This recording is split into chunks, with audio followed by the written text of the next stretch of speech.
Assalomu alaykum hurmatli obunachilar, hurmatli mijozlar. Navbatdagi daraxtimiz sakura daraxti bo'ladi. Bizga kerakli narsalar birinchi o'chirda tufayni tanlab olamiz.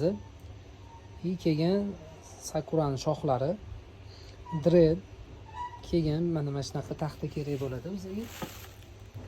Yog'och. Kelgan svirlolarimizni ham hozir ko'rsataman. Svirlolarimizni tanasidan sal kattaroq svirlo tanlaganmiz. İchiga kley ham tiqib ushatamiz. Mana shunaqa svirlo kerak bo'ladi.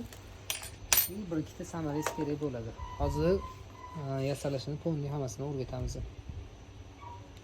Birinchi o'chirda taxtamizdan tagiga samarez qotirib olamiz.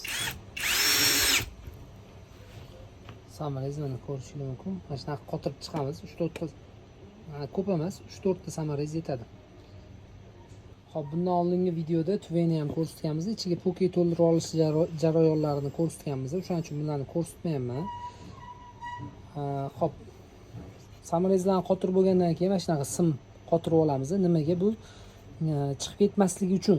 Gips quyganimizda yana ham mustahkam bo'lish uchun. Ichiga shu poke to'ldirib olganimizdan keyin buni eng sentriga, o'rtasiga qo'yib olamiz, qotirib olamiz. Bunga ham hozir gips qo'yib, qotirib olib, keyin qolgan jarayonlarni ko'rsatamiz. Mana gipsimizni tayyorlaymiz.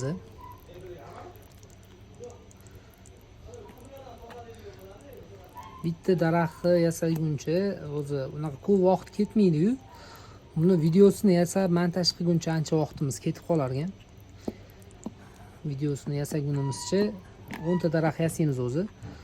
Shuncha vaqtimizni sarf qilayotganimizga sizlardan bizga faqat like, podpiska tashlab qo'ysanglar bo'ldi. Boshqa narsa kerak emas. Gipsimiz tayyor bo'ldi.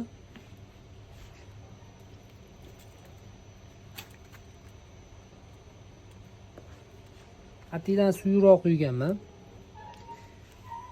Suyuqroq quyganimizdan sababi eng tagiga yetib borish uchun. Gipsimiz mana qotdi. Endi buni hozir bo'yab chiqamiz. Bo'yash uchun oddiy jigarrang kraska kerak bo'ladi. Shunda daraxt tanasiga o'xshagan bo'lishi kerak. Aynan shunaqa rangini tanladik. Mana shunaqa bo'yab chiqiladi.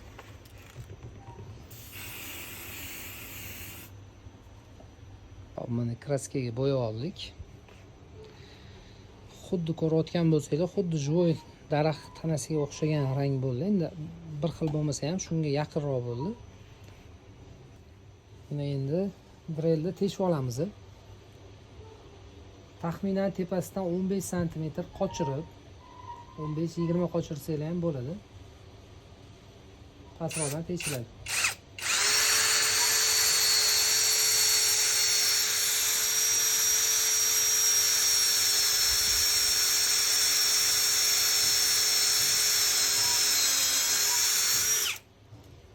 Teshib oldik.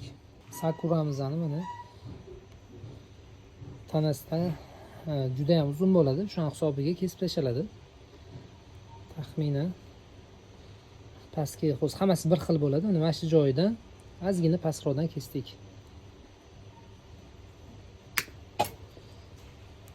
So'ganimizdan keyin boyagi teshgan teshigimizga tiqib ko'ramiz hozir. Bemalol tushdi. Buni oralarini sal-sal ochib yuborish kerak bo'ladi. Bu preslanib keladi o'zi. Shu presdan sal-sal orasini ochib yuborsak, xuddi mana shu ko'rinishda davom etadi.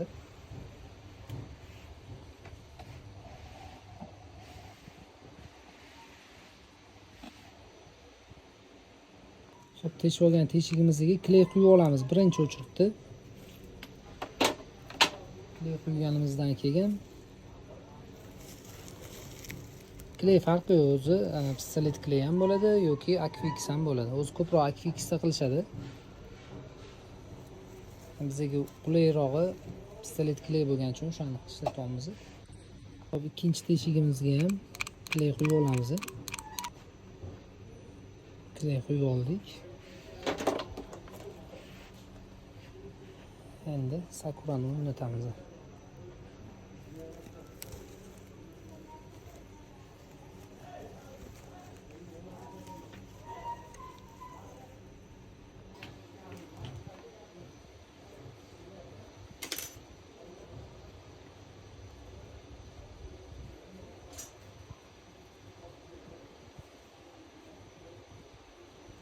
Xuddi mana shu yo'nalishda ketaveramiz. Atroflariga yana aylantirib olib, keyin pastki qismini boshlaymiz. Mana birinchi qatori, ikkinchi qatorining orasi 10 santimetrdan boshladik. 10 santimetr bitdi.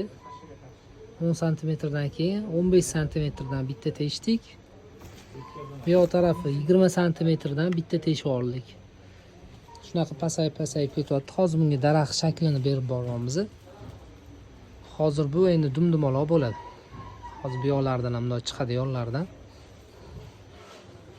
Quramizani уже ikkinchi qator, uchinchi qatorlarini ham qotirib bo'ldik. Xuddi shunaqa ko'rinishda qotirib kelyapti.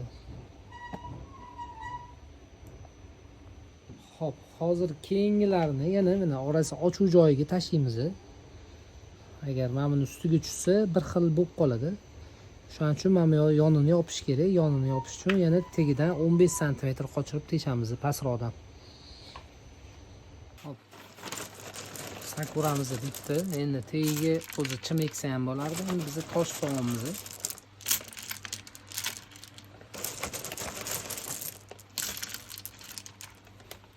Mana sakuramiz bitdi, ko'rishingiz mumkin. Xudo xolis qo'ldan kelgancha o'rgatishga harakat qilyapmiz. Ko'pchilik bizani yomon ko'rishi mumkin, sirlarini ochib tashlayotsan deb. Lekin ko'p odamga foydamiz tegyapti deb o'ylayman. Agar foydamiz tegayotgan bo'lsa, bitta like bosib, obuna bo'lib qo'yishni unutmanglar. Rahmat kattakon hammaga. Sog' bo'linglar, salomat bo'linglar.